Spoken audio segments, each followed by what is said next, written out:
আসসালামু আলাইকুম রহমতুল্লাহ। চলে এলাম বাংলাদেশ অনলাইন হোমিওপ্যাথিক ফোরামের 225তম ফেসবুক লাইভে।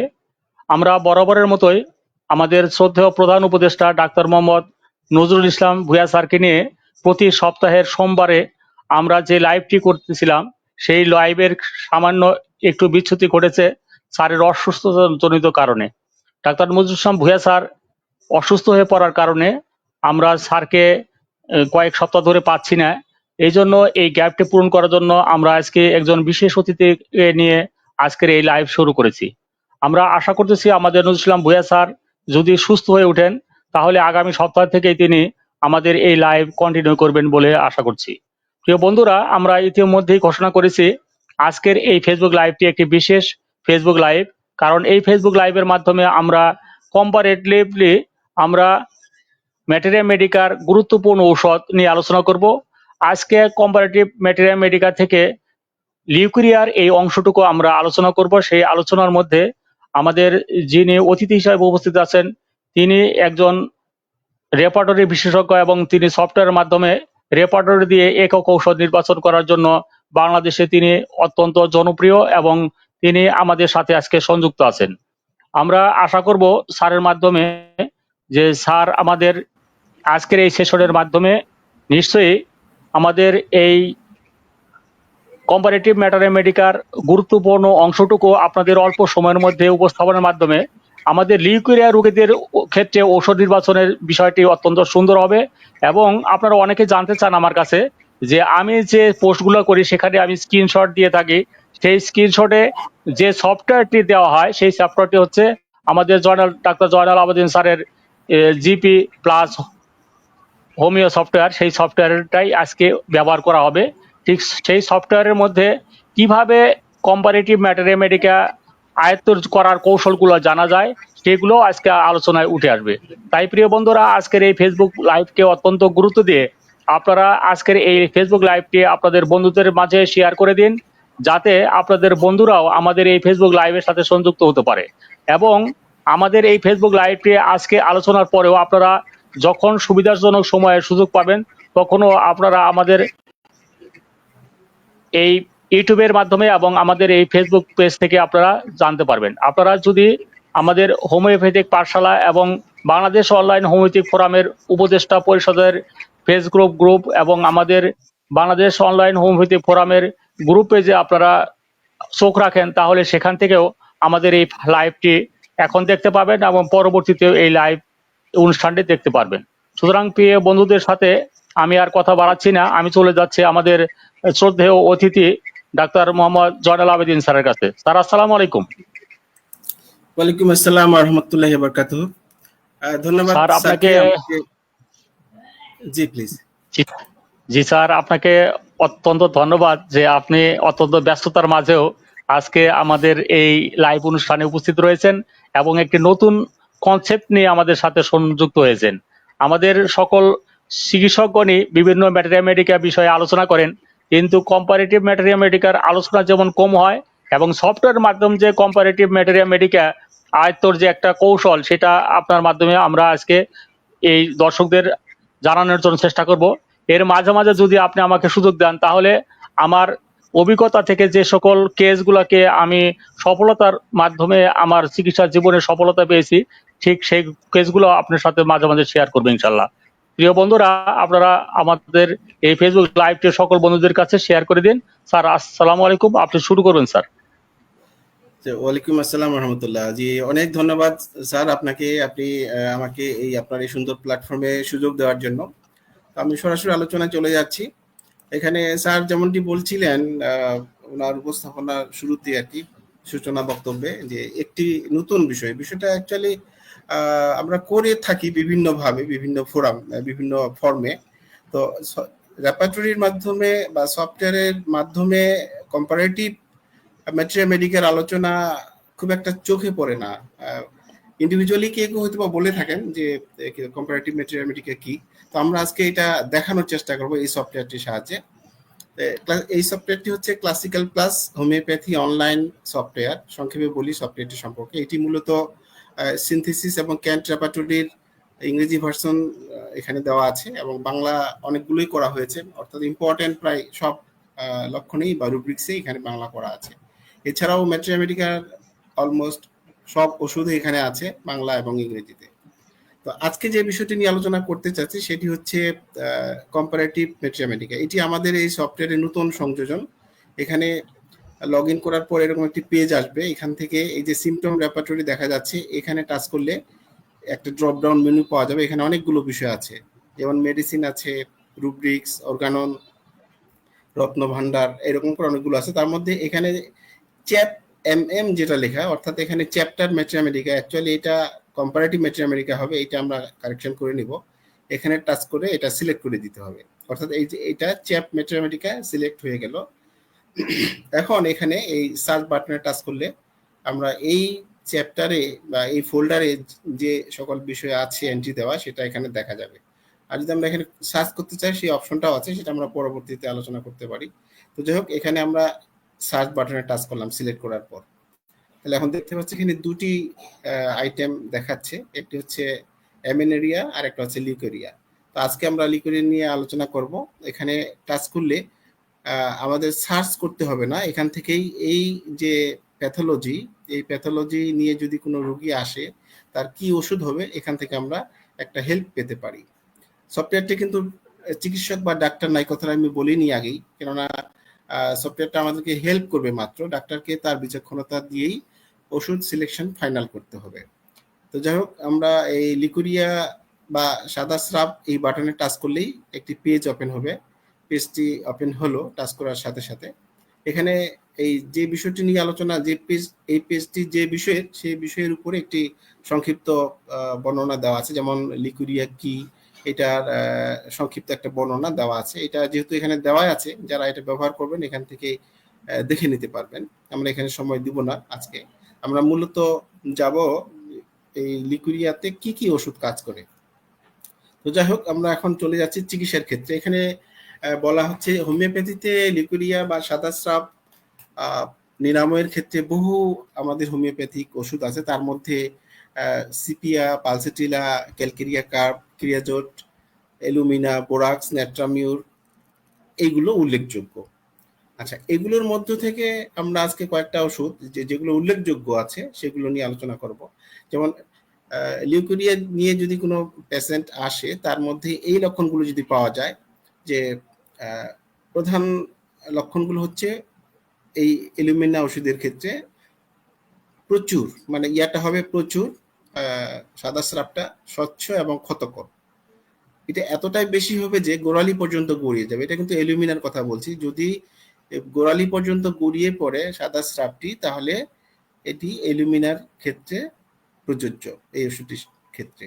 এক্ষেত্রে কিন্তু আমরা একসাথে এলুমিনার কাতরতাটাও দেখে নিতে পারি। আমাদেরকে তো ইন্ডিভিজুয়ালাইজ করতে হবে, আমরা জানি যে ব্যক্তি স্বাতন্ত্র্য করতে হবে রোগীকে ওষুধ দেওয়ার আগে।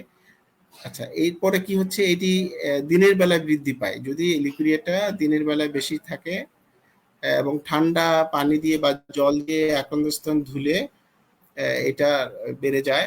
অনেক রোগী ঠান্ডা পানি দিয়ে ধুলে ভালো বোধ করে, এবং এর সাথে চরম দুর্বলতা থাকে এবং কোষ্ঠকাঠিন্য থাকে।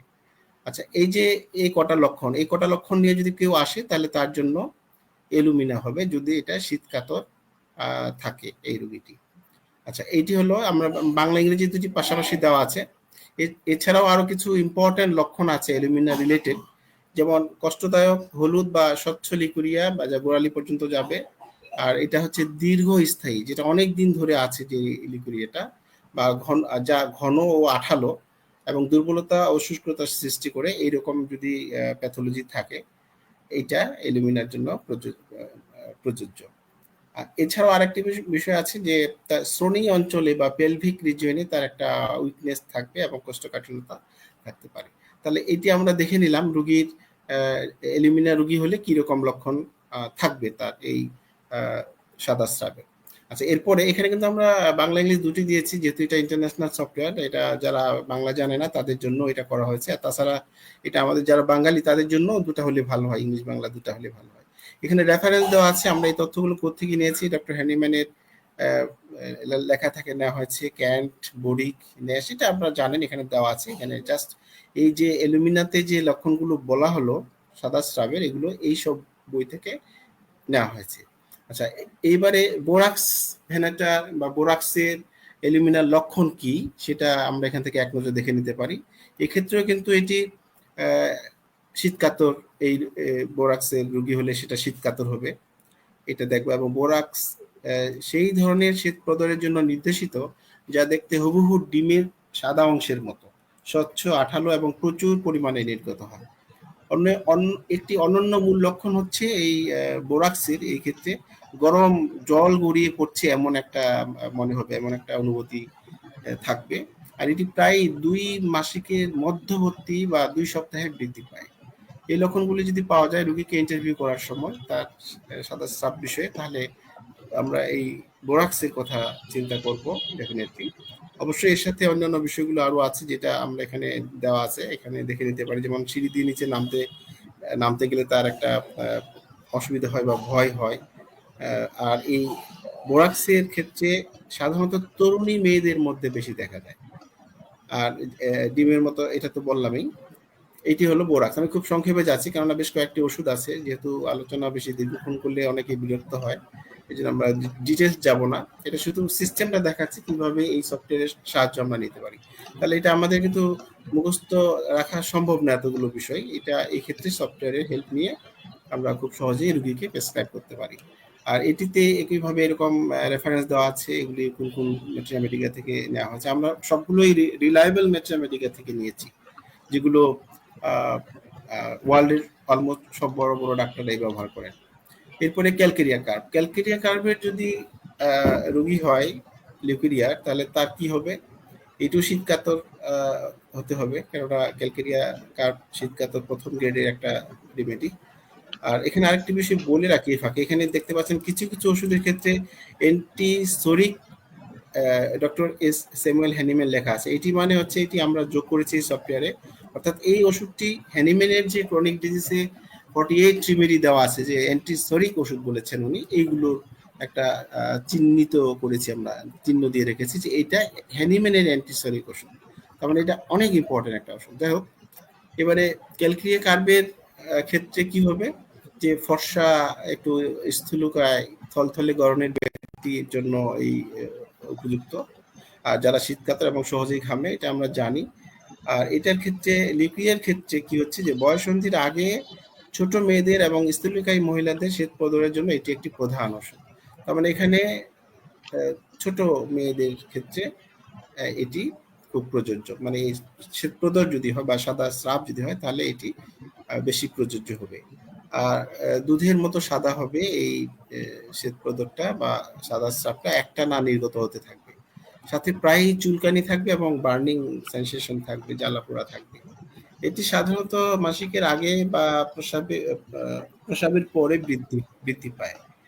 এই বিষয়গুলো খেয়াল রাখতে হবে আমাদেরকে। এরা নির্বাচন করার ক্ষেত্রে রোগীর ডিম, মিষ্টি বা চকরির মতো অপাচ্য জিনিস খাওয়ার একটা ইচ্ছা থাকবে। আর এটিও একইভাবে রেফারেন্স দেওয়া আছে। আমরা অন্য একটি মেডিসিনে যাচ্ছি, কিরোজোট। কিরোজোটের ক্ষেত্রে কি হবে, এটিও শীতকাতর। কিরোজোটের শ্বেত প্রদরের সবচেয়ে বৈশিষ্ট্যপূর্ণ লক্ষণ হচ্ছে অত্যন্ত ক্ষতকর, হাজাকর এবং ক্ষয়কারী হয়, যা যোনিপথ ও উরুর ত্বককে ছিলে ফেলে এবং ঘা করে দেয়, অর্থাৎ ক্ষতকর টাইপের হবে আর কি এই সাদা স্রাবটা। এটা কিরোজোটের ক্ষেত্রে। এটা কিন্তু সব ক্ষেত্রে কিন্তু ক্ষতকর নেই, সব মেডিসিনের ক্ষেত্রে। স্রাবটি কি হবে, পাতলা হবে, হলুদাভ এবং অত্যন্ত দুর্গন্ধযুক্ত হবে, যাকে প্রায়শই ভুট্টার কাঁচা মোচার গন্ধের সাথে তুলনা করা হয়। এটি তীব্র চুলকানি ও জ্বালা সৃষ্টি করে। 2 মাসিকের মধ্যবর্তী সময়ে বাড়ে। এটা কিন্তু আরেকটি ওষুধ আছে 2 মাসিকের মধ্যে বাড়ে। এটা তুলনামূলক আলোচনা করলে বুঝতে পারবো যে কোনটা হবে এই রোগীর জন্য। যৌনাঙ্গ ফুলে যায় এবং জ্বালা করে। এই ক্ষেত্রে কিরোজোটের ক্ষেত্রে এই লক্ষণগুলো যদি হয়, তাহলে সেটা এই সাদা স্রাব যদি নিয়ে আসে, তাহলে তার জন্য প্রযোজ্য হবে। আর এরপরে হচ্ছে নেটমিউর, নেট্রামিউরেটিকাম বা নেটমিউর। এক্ষেত্রে কি হবে, এটিও শীতকাতর দ্বিতীয় গ্রেড আছে এবং গরম কাতর প্রথম গ্রেড। এখানে রেফারেন্স দেওয়া আছে, কে বলেছেন প্রথম গ্রেডের গরম কাতর আর শীতকাতর দ্বিতীয় গ্রেডের কে বলেছেন দেওয়া আছে। চুলকানি, জ্বালা মাসিকের আগে এই সাদা স্রাবটা বাড়ে। এটাও ডিমের সাদা অংশের মতো। অনেকগুলো ওষুধেই কিন্তু সাদা স্রাবটা ডিমের সাদা অংশের মতো হয় সেক্ষেত্রে আমাদেরকে পার্থক্যটা করতে হবে অন্যান্য লক্ষণ নিয়ে। সাদা ডিমের সাদা অংশের মতো লিউকেরিয়া শুধুমাত্র দিনের বেলায় হয়, এই যে এই ওষুধের ক্ষেত্রে অ্যাডমিউরের ক্ষেত্রে শুধুমাত্র দিনের বেলায় হবে। আর দুঃখবোধ, বিষণ্ণতা, কষ্ট মনে লুকিয়ে রাখবে এই রোগী। পরিষ্কার পানির মতো স্বচ্ছ ডিমের সাদা অংশের মতো স্রাবটা, আর মাসিকের মাঝামাঝি সময় এটা একটু এগ্রাভেট করে, বেড়ে যায়। এরপরে রেফারেন্স হচ্ছে এটা। আর এরপরে হচ্ছে পালসিটিলা, খুবই পরিচিত একটি ওষুধ। এটিতে অল্প বয়সী মেয়েদের ক্ষেত্রে এবং নম্র ভদ্র যারা খুব সহজেই কেঁদে দেয় এরকম বালিকাদের বা মহিলাদের জন্য এটা এই শ্বেত প্রদরের ক্ষেত্রে বেশি কাজ করে এইরকম। এখানে একটা বৈশিষ্ট্য কি, ঘন, এই স্রাবটা হবে ঘন ক্রিমের মতো বা দুধের মতো সাদা এবং সম্পূর্ণ অক্ষতকর, যেটা কোনো জ্বালা পোড়া থাকবে না। তাহলে এখানে পার্থক্যগুলো খুব সহজে আমরা একটা তার একটা করে ফেলতে পারবো। শুধুমাত্র গর্ভাবস্থায় এই স্রাব ক্ষতকর হতে পারে, যদিও অক্ষতকর বলছি আমরা, কিন্তু গর্ভাবস্থায় কিন্তু এটা ক্ষতকর হতে পারে। শুয়ে থাকলে বেড়ে যায় স্রাব এবং খোলা বাতাসে হাঁটলে উপশম হয়। রোগী ঠান্ডা খোলা পরিবেশে ভালো বোধ করে এবং সাধারণত পিপাসাহীন থাকে। এই পালসের রোগী যদি হয় তার এই সাদা স্রাবের এই বিষয়গুলো থাকবে।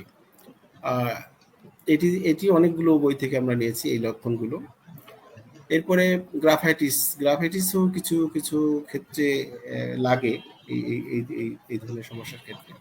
এখানেও দিনে বা রাতে হঠাৎ ঝলকে ঝলকে বেরিয়ে আসে। এটা পাতলা স্রাবটা হবে, পাতলা এবং ক্ষতকর। এটা বরিক শুধু দিয়েছে এই লক্ষণটিতে, গ্রাফাইটিস এই সাদা স্রাবে আছে। হাইড্রাস্টিক ক্যান এর ক্ষেত্রে এখানেও অল্প কয়েকটা লক্ষণ শুধু আছে। এটা আঠালো হবে দড়ির মতো এবং ঘন হলুদ, জরায়ুর মুখ থেকে লম্বা সুতার মতো ঝুলে থাকে। এটিও ক্যান্ট শুধুমাত্র একটা ম্যাটারমেডিকা থেকেই পেয়েছি আমরা এই লক্ষণটি। হ্যালোনিয়াস একটা ওষুধ আছে, এটিও একটা মাত্র লক্ষণ আছে এখানে, জরায়ুর দুর্বলতা থাকবে লিউকেরিয়ার সাথে এবং পেটের নিচে টাটানি থাকবে এবং দুর্বলতা থাকবে। এটিও কাউপারউইথ নামে একজন হোমিওপ্যাথ, ওনার ম্যাটারমেডিকা থেকে নেওয়া হয়েছে। আর সিপিআর ক্ষেত্রে বেশ কিছু লক্ষণ আছে এই লক্ষণে। সেটি হচ্ছে সেই সব মহিলাদের জন্য নির্দেশিত সিপিএটা যারা দুর্বল, খিটখিটে এবং প্রিয়জনের প্রতি উদাসীন। এটি প্রধান লক্ষণ হলো তল পেটে নিচের দিকে ঠেলে বের হয়ে আসার মতো একটা অনুভূতি, যার ফলে রোগী কি করে পা ক্রস করে বসতে বাধ্য হয়। শ্বেত প্রদরের স্রাব এই সিপিআর ক্ষেত্রে হলুদাভ এবং সবুজ, দুধের মতো বা দলার মতো এবং প্রায়শই দুর্গন্ধযুক্ত হয়। এখানে দুর্গন্ধটা খেয়াল করতে হবে। যদি দুর্গন্ধযুক্ত হয়, হলুদাভ এবং সবুজ হয়, তাহলে এটি সিপিআর জন্য প্রযোজ্য হবে, যদি এই লক্ষণগুলো এর মধ্যে থাকে এর সাথে। এটিও ক্ষতকর এবং সাধারণত মাসিকের আগে এটা বৃদ্ধি হয়, বেশি হয়। এটি হলো সিপিআর ক্ষেত্রে লক্ষণ। তো এটিরও আমরা অনেকগুলো বই থেকে নিয়ে এক জায়গায় করেছি খুব সংক্ষিপ্তভাবে, যাতে করে খুব সহজেই আমরা এই একটা ওষুধ থেকে আরেকটা ওষুধের একটা কম্পারিজন করতে পারি, তুলনামূলক আলোচনা করতে পারি। তো এই লিউকেরিয়ার এই কয়েকটা মাত্র ওষুধ নিয়ে আলোচনা করা হলো। এগুলো সাধারণত এই ওষুধ কটাই বেশিরভাগ ক্ষেত্রে ব্যবহার করা হয়। তো আজকের উপস্থাপনার মধ্যে খুব সংক্ষিপ্তভাবে বলতে গেলে এইটুকুই ছিল। আমি স্যারের কাছে ফিরে যাচ্ছি। স্যার। ধন্যবাদ স্যার, আপনি যেভাবে প্রত্যেকটা ওষুধের সংক্ষিপ্ত যে পরিচিতি আপনার সফটওয়্যারের মাধ্যমে তুলে ধরেছেন, যখন আমরা কোনো একটি রোগীকে সম্মুখে পাই, তখন যে রোগী আমাদের কাছে আসে সে কিন্তু শুধু লিউকেরিয়া বা তার রোগের বর্ণনাটাই সম্পূর্ণ দেয় না। সে এসে অনেকগুলা কঠিন কঠিন রোগের কথা বলেন, যে কোথা থেকে শুরু করব। তখন বলে যে আমার শরীরে ব্যথা আছে, আমার মাথা ব্যথা আছে, আমার কোষ্ঠকাঠিন্য আছে, আমার অনেকগুলো রোগ আছে। সেইখান থেকে আমরা যখন লিউকেরিয়া রোগীকে নির্বাচন করতে চাই, সেই ক্ষেত্রে সকল লক্ষণগুলোকে বিশ্লেষণ করতে গেলে আমরা তার রোগ বৃদ্ধি, হ্রাস এবং সেই বিষয়গুলো পাই। কিন্তু আপনার এই ম্যাটারমেডিকের মাধ্যমে কিন্তু কম্পারেটিভ যে আলোচনা করেছেন, সেখানে আপনার তার অতীত ইতিহাসে কোনো লক্ষণ নাই, অন্য বিশেষ কোনো লক্ষণ নাই, শুধু ওই ওষুধটার নির্বাচিত লক্ষণটা পাওয়া গেছে। তাহলে আমরা যদি ফেসবুক লাইভে আলোচনা করতে যাই, তাহলে আমরা কম্পারেটিভ আলোচনার ক্ষেত্রে আগে সাদা স্রাবের আমরা একটা বিশেষ পরিচয় তুলে ধরবো, যে পরিচয়ের মাধ্যমে আমরা এই রোগীটাকে চিকিৎসা দেওয়ার ক্ষেত্রে আমরা সফলতা অর্জন করতে পারবো। আমার কাছে একটি রোগী এসেছে, সেই রোগীটি একজন অত্যন্ত মোটাসোটা এবং অনেক স্বাস্থ্যবান। হঠাৎ করে তাহার শরীর এত ভেঙে গেছে যে চোখ দুটো ভিতরে বসে গেছে এবং সে অত্যন্ত অস্বস্তি বোধ করতেছে যে তার পাজামা সম্পূর্ণ ভিজে যাচ্ছে তার সাদা চাবে। আমি তার লক্ষণগুলো সংগ্রহ করার সময় লক্ষ্য করলাম যে তার অস্থিরতা, তার মনের ভয় এবং সবগুলো আমাকে দৃষ্টি আকর্ষণ করতেছে। আমি বললাম, তোমার এই অসুখটা কখন থেকে শুরু হয়েছে? তখন সেই রোগীটা বলতেছে যে এই অসুখটা আমার গতকাল সকাল থেকে শুরু হয়েছে। আমি বললাম যে হঠাৎ করে তোমার এই সকাল থেকে শুরু হয়েছে, এটা তো কোনো সাদা চাবের রোগ না, এটা তোমার কোনো সমস্যা নয়। সে বারবার বলতেছে আমি তো বাঁচতেছি না, আমি ওটা দাঁড়াতে পারতেছি না। এই অবস্থায় স্যার আপনি যে আলোচনা করেছেন সেই অবস্থায় এখানে কোনো প্রকার ওষুধ পাওয়া যাচ্ছে না। সেক্ষেত্রে আমি তাকে কি টেকনিক ব্যবহার করলাম, তার এইটা হওয়ার কারণটা কি? তার কারণটা ছিল তার স্বামী পুলিশে গ্রেপ্তার করে নিয়ে গেছে। পুলিশে তার গ্রেপ্তার করে নিয়ে গেছে, এই লক্ষণটাকে কেন্দ্র করে যদি আমি চিন্তা করি, তাহলে তার এই স্বামী একটা গ্রেপ্তার হওয়ার কারণে তার মানসিক চাপ হয়েছে। সে চাপ হওয়ার কারণে তার ভয় কাজ করছে, যে কারণে তার শরীর ভেঙে যাচ্ছে এবং প্রচুর সাদা চাপ হচ্ছে। তাহলে এই লক্ষণে কি আপনি স্যার এই সফটওয়্যারের মাধ্যমে সমাধান হবে? নিশ্চয়ই না।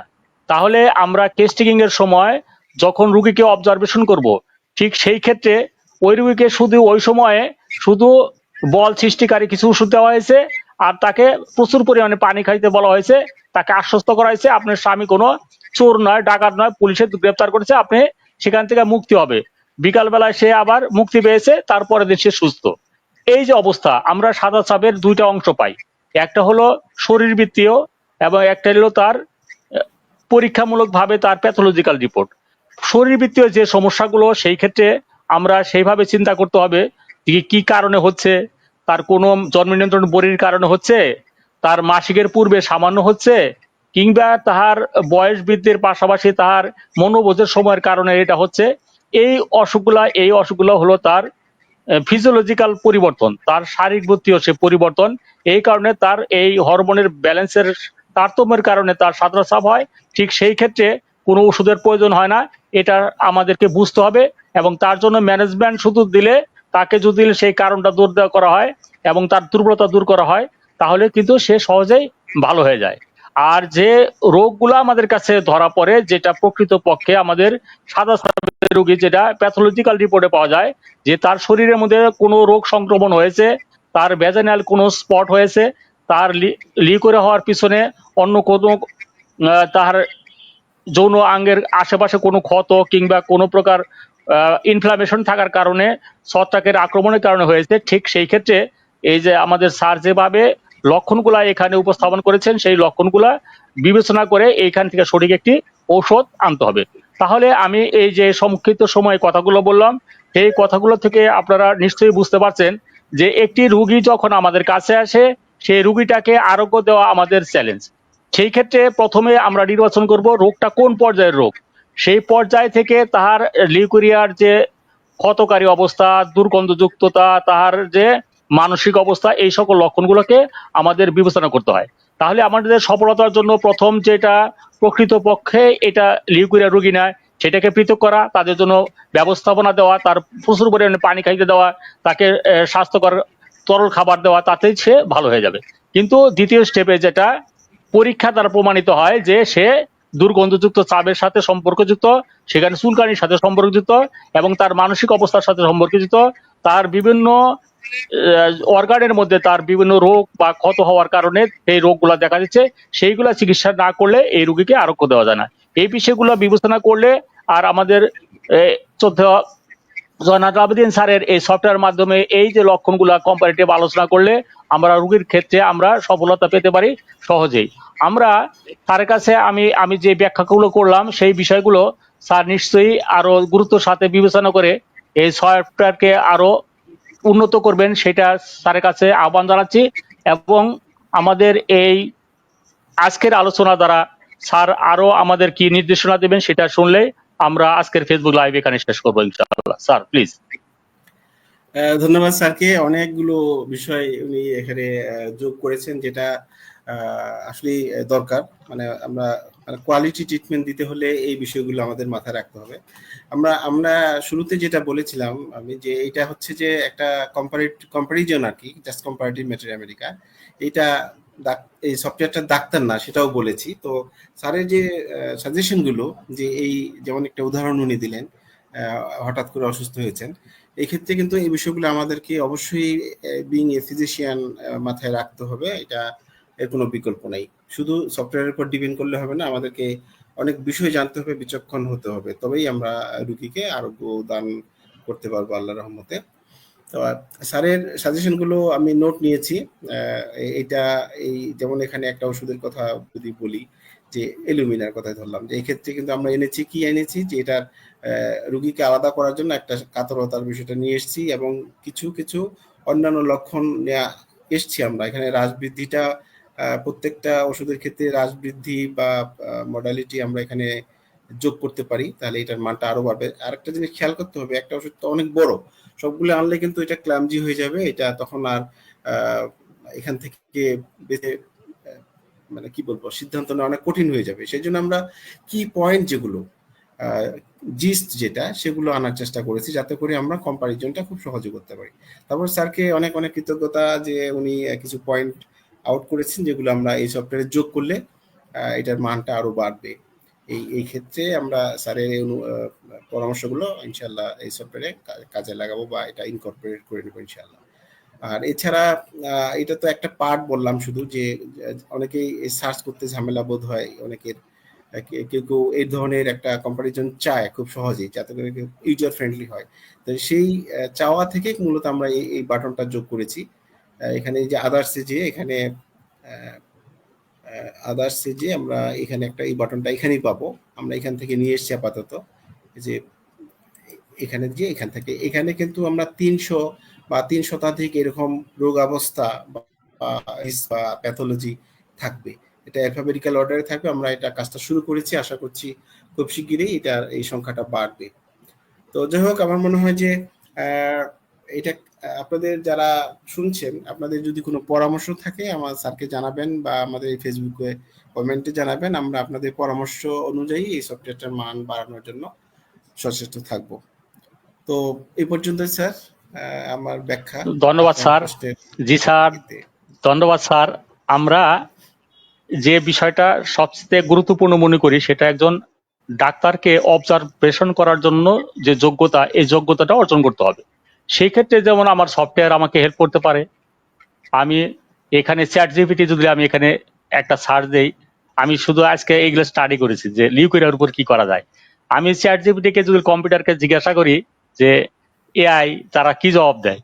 তো আমরা যারা সফটওয়্যার ব্যবহার করতেছি, কিংবা কেউ মেডিকেল ব্যবহার করতেছি, কেউ কারো কোনো চেম্বারে বসে বিভিন্ন ডাক্তারদের পরামর্শ শুনে আমরা ডাক্তার হচ্ছি। এই যে এক একজনের এক একটা সোর্স থেকে তার যে তথ্য সংগ্রহের ব্যাপারটা, এই ব্যাপারটা আমি অনেকভাবে ভেবে দেখেছি। আমি লেখাপড়ার প্রথম থেকেই আমি প্র্যাকটিস অফ মেডিসিন লেখার জন্য চেষ্টা করেছিলাম। স্যার আজকে যে বিষয়টা এখানে উপস্থাপন করেছেন, এটা অলরেডি আমার আজকে থেকে 10-15 বছর আগে আমার ওয়েবসাইটে এবং আমার ব্লগে এগুলা পোস্ট করেছিলাম। তাই আমার অভিজ্ঞতা থেকে দেখেছি যে আমাদের হোমিওপ্যাথিক চিকিৎসকদের মধ্যে অনেকেরই একটা ভীতি কাজ করে যে সফটওয়্যার ব্যবহার করা এটা খুবই কঠিন বিষয়। আরেকটা বিষয় হলো রেপার্টারি করা, সে তো বহুত কঠিন জিনিস। সেখানে ইংরেজি জানতে হবে, কত ইংরেজি জানতে হয়, সেটা হাতি দেয় না। তো এই সকল প্রিয় বন্ধুরা কি করেন, কিছু ডাক্তারের পিছনে কিছুদিন থেকে কিংবা কোনো বই পড়ে ডাক্তারি করেন, সেখানে কিন্তু ব্যর্থতা খুব একটা বেশি নয়, ভালো সফলতা আসে। তো প্রত্যেকটা ক্ষেত্র থেকে, যে সোর্স থেকে যেখান থেকে যে তথ্যগুলো সংগ্রহ করুন না কেন, আপনাদের প্রত্যেকটা তথ্যই আপনাদের চিকিৎসা জীবনের জন্য গুরুত্বপূর্ণ। কেউ যদি এই কোনো সফটওয়্যার ব্যবহার করতে না পারেন, তাহলে প্রিয় বন্ধুরা আপনার কখনোই কাউকে হেয় করে কথা বলবেন না। কেউ যদি রেপার্টরিকরণ কেউ না জানেন, তাহলেও যাকে আপনি দেখতেছেন সামনে যে রেপার্টরি করে তিনি অনেকটা সহজে আমাদের সম্মুখে উপস্থাপন দিচ্ছেন, তাকেও আপনারা হেয় করবেন না। মোট কথা আমি আপনাদেরকে এই বিনীত অনুরোধ জানাবো যে যে যেখান থেকে যে সোর্স থেকে জানান, আমাদের উদ্দেশ্য হচ্ছে রোগীর আরোগ্য দেওয়া। রোগীর আরোগ্য দেওয়ার ক্ষেত্রে প্রত্যেকটা অনুষঙ্গে আমার দরকার। আমাকে অবশ্যই অর্গান অফ মেডিসিনের যে কেস টেকিং ফর্ম দেওয়া আছে, যেভাবে রোগীকে পর্যবেক্ষণ করতে হবে সেই বিষয়টা যেমন আমাদেরকে আশ্বস্ত করতে হবে, আমাদের ম্যাটারেমেডিক্যাল জ্ঞানও অবশ্যই জানতে হবে, আমাদের কম্পারেটিভ আলোচনা করার মতো জ্ঞানও থাকতে হবে, আমাদের প্যাথোলজিক্যাল জ্ঞান এবং আমাদের যদি রোগ সম্পর্কীয় অন্যান্য তথ্যাবলী সম্বন্ধে আমাদের জ্ঞান না থাকে তাহলে কিন্তু আমাদের দৈন্যতা থেকেই যায়। আমি যখন এখানে ভর্তি হই তখন আমি ভেবেছিলাম যে নিশ্চয়ই বাংলাদেশের মানুষ একদিন না একদিন হোমিওপ্যাথিক চিকিৎসা গ্রহণ করবে এবং এটার গুরুত্ব উপলব্ধি করবে। এখন অলরেডি শুরু হয়ে গেছে। আমাদের জাতীয় সংসদে অলরেডি আমাদের যে ইটা পাস হয়ে গেছে, বিলটা পাস হয়ে গেছে, যেটার উপর ভিত্তি করে আমাদের হোমিওপ্যাথিক চিকিৎসা শিক্ষা কাউন্সিল বর্তমানে কার্যক্রম শুরু হতে যাচ্ছে। সেখানে সব ক্ষেত্রে আমাদের এই উত্তরোত্তর এই হোমিওপ্যাথির ব্যবহার এবং হোমিওপ্যাথিক যুগ উপযোগী হওয়ার জন্য যে সকল ক্রাইটেরিয়া দরকার, বিশেষ করে আমাদের সকলকে কম্পিউটারাইজড হওয়ার দরকার, আমাদের রোগ সম্বন্ধে অভিজ্ঞতা দরকার। এই বিষয়কে নিয়ে আলোচনা আমরা যতই করতে চেষ্টা করেছি, আমাদের অনেক বন্ধু এটাকে অনীহা প্রকাশ করেছেন। যে কারণে আজকে যেহেতু আমাদের নজরুল ইসলাম ভূঁইয়া স্যার নাই, আমরা যেহেতু আজকে লাইভে এসেছে, আমি এই বিষয়গুলো সকল বন্ধুদের কাছে উপস্থান করার জন্য চেষ্টা করলাম এই কারণে যে আপনারা সকলেই প্রত্যেককে নিজ নিজ অবস্থান থেকে প্রত্যেকটা বিষয় নিয়েই আপনারা কাজ করুন। আপনারা রেপার্টরেও ব্যবহার করুন, সফটওয়্যারেও ব্যবহার করুন, কম্পারেটিভ ম্যাথমেটিকা বই থেকেও তথ্য সংগ্রহ করুন, কিন্তু তথ্য সংগ্রহের ব্যাপারে কোনো প্রকার কোনো কার্পণ্য নাই, কাউকে নিয়ে কোনো প্রকারে হেয় করা কিংবা এটার গুরুত্ব নাই, এখান দিয়ে সফটওয়্যারে কোনো ওষুধ দিতে পারে না, সফটওয়্যার আমাদেরকে ভালো একটা ওষুধের সাজেশন করতে পারে না, এই যে মিথগুলো এখান থেকে বেরিয়ে আসতেই হবে। আমি যখন প্র্যাকটিস অফ মেডিসিন লিখেছিলাম তখন আমাদের রবীন বর্মন স্যার বারবার বলতেন যে এইভাবে সব হোমিওপ্যাথি গেল। আমাদের নজরুল ইসলাম ভূঁইয়া স্যার বারবার বলতেছিলেন যে এইভাবে হোমিওপ্যাথি শেষ হয়ে যাবে। এখন আমাদের নজরুল ইসলাম ভূঁইয়া স্যার বলেন যে এক একজন হৃদরোগ বিশেষজ্ঞ হয়ে যাও, এক একজন শিশুরোগ বিশেষজ্ঞ হয়ে যাও। এখন পরিবর্তন এসে গেছে, স্যারদের মধ্যে এই অনুভূতি এসেছেন। আমাদের শ্রদ্ধেয় রবীন বর্মন স্যারও বর্তমানে প্র্যাকটিস অফ মেডিসিন লিখতেছেন। এই যে কম্পারেটিভ আলোচনা, এটা মূলত একটা প্র্যাকটিস অফ মেডিসিনের একটা অংশ। আমরা যদি প্রত্যেকটা ঔষধের প্রত্যেকটা রোগ লক্ষণের ভিত্তিতে কম্পারেটিভ আলোচনার যোগ্যতা অর্জন করতে না পারি তাহলে আমাদের এই রোগ আরোগ্যের ক্ষেত্রে সফলতার ক্ষেত্রে আমাদের দৈন্যতা থেকেই যাবে। প্রিয় বন্ধুরা, আপনাদের সকলের চেম্বারের উন্নয়ন এবং নিজেদের পেশাগত দক্ষতা এবং নিজেদের উন্নয়নের জন্য আমরা দোয়া করছি এবং আমাদের জন্য দোয়া করবেন। আপনাদের কাছে আমাদের প্রত্যাশা রইল আমাদের এই ফেসবুক লাইভগুলো যদি আপনাদের কোনো কাজে লাগে এবং আমাদের যে সফটওয়্যার এখানে প্রদর্শন করা হয়েছে এই সফটওয়্যার সম্বন্ধে যদি আপনাদের কোনো প্রকার পরামর্শ থাকে নিশ্চয়ই আমাদের জয়নুল আবেদিন স্যার নিশ্চয়ই সেটাকে সংশোধন করে আপনাদের উপযোগী করে আরো পরিমার্জিত এবং সংশোধিত আকারে আপনাদের সামনে উপস্থান করবেন, সেই প্রত্যাশা রেখে আমি বিদায় নিচ্ছি। যদি স্যার আপনি কিছু দর্শকদের উদ্দেশ্যে বলেন, স্যার প্লিজ। ধন্যবাদ স্যার, আপনি যথেষ্ট বলে ফেলেছেন। এর মধ্যে এই বিষয়টির উপরে অনেক গুরুত্বপূর্ণ আলোকপাত করেছেন। সবচেয়ে বড় যে কথাটা বললেন যে আমাদেরকে বিভিন্ন সোর্স থেকে শিখতে হবে, এটা কোনো বিকল্প নাই, আর কাউকে হেউ করা যাবে না। এই যে উপদেশমূলক কথাবার্তা বললেন এটি খুবই ইম্পর্টেন্ট। আমার মনে হয় সবাই এটা বিশ্বাস করবে যে এটা খুবই ইম্পর্টেন্ট কথা। তো যাই হোক, আমাদের কথা হচ্ছে আমাদেরকে কোয়ালিটি সার্ভিস দিতে হবে। এটা মাথায় রেখে কোয়ালিটি সার্ভিস দেওয়ার জন্য যে সকল দক্ষতা বা জ্ঞান আমাদের দরকার সেগুলো আমাদের বিভিন্ন সোর্স থেকে কিন্তু নিতে হবে। আমরা যদি এভাবে এক্সপ্লোর না করি, যদি মনে করি যে আমি যা জানি এর বাইরে আর কোনো নেই হোমিওপ্যাথিতে, তাহলে ভুল হবে। কারণ হোমিওপ্যাথি একটা অনেক বড় একটা বিষয়, এটা শেষ নেই, শুরু আছে কিন্তু শেষ নেই। এই জন্য আমাদেরকে বিভিন্ন সোর্স থেকে তথ্য নিয়ে আমাদেরকে আমাদের জ্ঞানটা বাড়াতে হবে। বাস্তবে আমাদেরকে রুগী ভালো করতে হবে। রুগী ভালো করার জন্য যে সকল দক্ষতা দরকার সেগুলো আমাদেরকে অর্জন করতে হবে। আমরা যদি ঢেকুর তুলি আমি যা জানি দ্যাটস অল, আর নাই কিছু হোমিওপ্যাথিতে, তাহলে মনে হয় যে এটা আত্মঘাতী হবে। আর একটা বিষয় যে আমাদেরকে একটু কুসংস্কার মুক্ত হতে হবে, একটু মানে কি বলবো এটাকে, think out of the box আমাদেরকে ভাবতে হবে। শুধুমাত্র একটি নির্দিষ্ট গণ্ডির মধ্যে থেকে আমরা হোমিওপ্যাথি দেব এটি এমনটি বোধহয় না, আমাদেরকে বক্সের বাইরেও চিন্তা করতে হবে। তাহলে আমরা হয়তো বা ক্রনিক কেসগুলোতে ভালো একটা রেজাল্ট পেতে পারি। সবার সহযোগিতা চাচ্ছি আমার এই সফটওয়্যারের মান উন্নয়নের জন্য। আপনাদের যদি কারো কোনো সাজেশন থাকে, যেটি স্যার বললেন, আমার হোয়াটসঅ্যাপে আপনারা জানালে পরে আমি আপনাদের এই সাজেশনগুলোর মতে ওইগুলোর উপর ভিত্তি করে এটার মান বাড়ানোর জন্য চেষ্টা করব। ভালো থাকবেন সবাই। আসসালামু আলাইকুম ওয়া রাহমাতুল্লাহি ওয়া বারাকাতুহু। প্রিয় বন্ধুরা, আজকে এই দীর্ঘক্ষণ আমাদের এই সামান্য আলোচনা আপনাদের কেমন লেগেছে জানি না। যদি আমাদের এই লাইভটি আপনাদের ভালো লেগে থাকে তাহলে আপনারা নিজস্ব টাইমলাইনে শেয়ার করে দিয়ে এই লাইভটি আরো ভবিষ্যতে এই যে আলোচনা করেছি সেগুলো সকলের কাছে পৌঁছে দিবেন। এবং দীর্ঘক্ষণ আমাদের এই আলোচনা শুনেছেন, এই জন্য বাংলাদেশ অনলাইন হোমিওপ্যাথিক ফোরামের পক্ষ থেকে আপনাদেরকে কৃতজ্ঞতা জানাচ্ছি এবং আপনাদের জন্য শুভরাত্রি। এবং যদি আমাদের নজরুল ইসলাম ভূঁইয়া স্যার সুস্থ হয়ে ওঠেন, স্যার আশা করতেছেন আগামী সোমবার নিশ্চয়ই আমাদের ফেসবুক লাইভে তার স্বাস্থ্যগত সমস্যাগুলো নিয়ে এবং আমরা নতুন টপিকস নিয়ে আলোচনা করতে পারবো। সে পর্যন্ত আপনাদের কাছ থেকে বিদায় নিচ্ছি। আসসালামু আলাইকুম ওয়া রাহমাতুল্লাহ।